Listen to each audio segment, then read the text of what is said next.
Welcome back to part 2 of my AEP 858 Module 11 case study. Just to recap, I had gone through our option 1, 2, and 3. Now I am choosing my option 3. It's the best option that provides the highest level of equity for each student. It provides uniformity for staff, and this option allows for collaboration. It has diverse ways to make up for attendance and equity for all students. More aligned with state and federal laws, it addresses student attendance issues, and it notifies all stakeholders through emails and a gradual process. That process kind of looks like an administrative level, staff level, a student, parent, and then a community level. So looking at the implementation of this process, the first thing would be to notify all stakeholders of current policy and identify acceptable and legal reasons for absences with students, parents, and staff. So this looks like to me having a meeting with the staff, identifying what's acceptable, what is not, what changes need to be made immediately so that there's not so much pushback, but so that we're kind of starting to make that change, make parents aware, let them know that we're kind of changing the way we do things, but also letting staff know that we are changing the way we are doing things and what is going to be okayed and what is going to not be okayed. From there, we're going to move on to establishing a group of teachers, administrators, possibly the legal team or school board to oversee new written policy. So working together to write new policy, what it should look like. This is to ensure that there's a process for outcomes of excessive absences.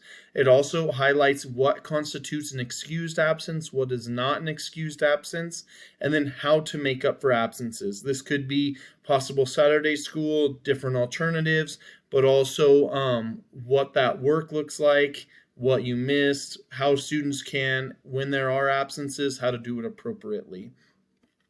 Next is to communicate and collaborate with that team to establish that new policy. And then from there, once that new policy is up to code, it follows our state guidelines, our federal guidelines, then to address all the stakeholders with new written policy. I foresee this being at the end of the year, this summer, kind of letting them know that there's going to be changes going into the next year, making sure everyone's aware, creating positive signage saying this is what it looks like. Collaborating with staff to ensure or to make sure they understand how to enforce the new policy. They understand what's acceptable, what's not, the channels of level or the levels of how to communicate it. So if they're not sure who to turn to, who makes that determination, whether it is considered excused or unexcused.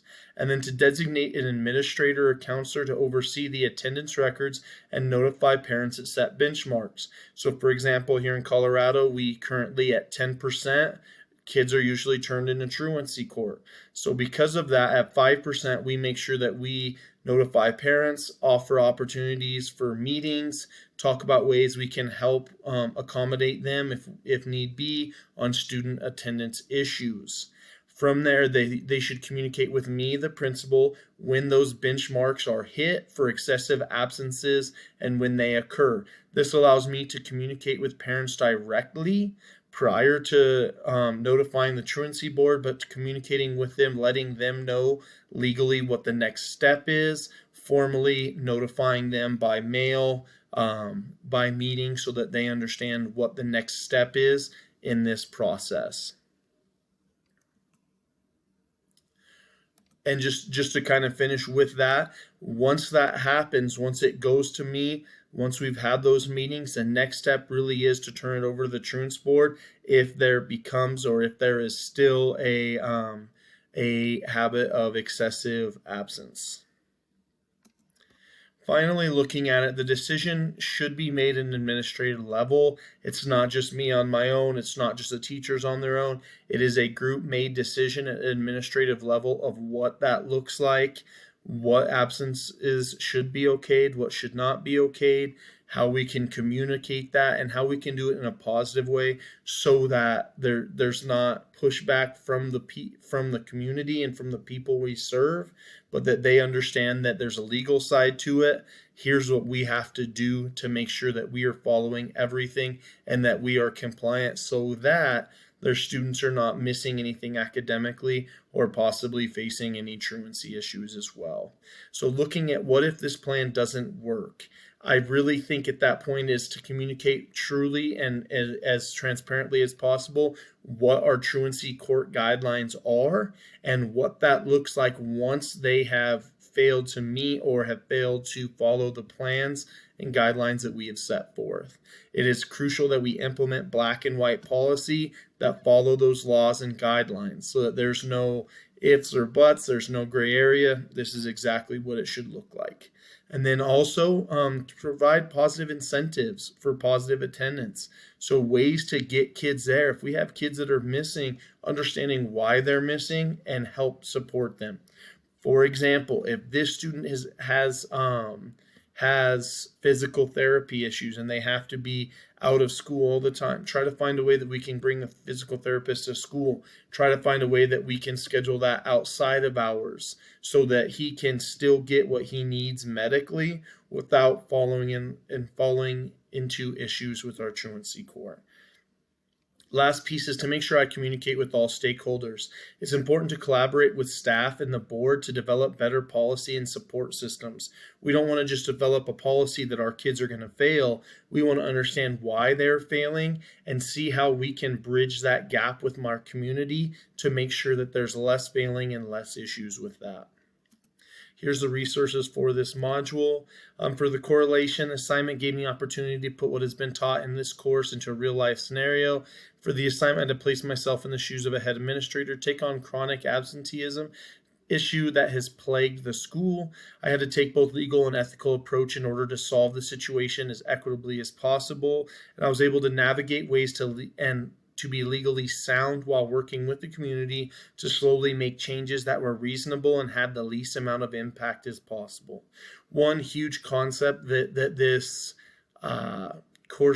this case study highlighted was when you have people with different expectations, different understandings of what the policy is, it becomes confusing and it becomes a bigger issue. So now you can't go after one or two students for missing school because you have teachers that are telling them are okay or are giving that okay or that excused absence when it really shouldn't be. It's hard to hold people accountable when there's no level of communication and no standard for what we expect here at school. So relevant. It was a great opportunity to analyze both legal and ethical issues. One major concept of the policy being utilized and not enforced was placing the school in legal jeopardy. The school had both federal and state guidelines that must be followed, and due to several factors, students were in legal jeopardy. There was an unfair and inequitable treatment of those students and a misuse of attendance policy by both staff and students. Given all the circumstances, called for reestablishing the attendance policy and how it should be enforced and followed by all stakeholders. And finally, the assignment gave me an opportunity to put in those skills I developed in this course, but also other courses as well. It is clear that one missing piece was communication and the expectations set forth for the staff. There are many situations that could have been avoided had the staff utilized the policy correctly and enforced the policy to keep all students out of truancy issues. As a school leader, it is my job to help navigate my staff through legal issues and support them with policy to avoid any legal issues. Also, as a school leader, I needed to make sure that expectations are clear about the attendance policy.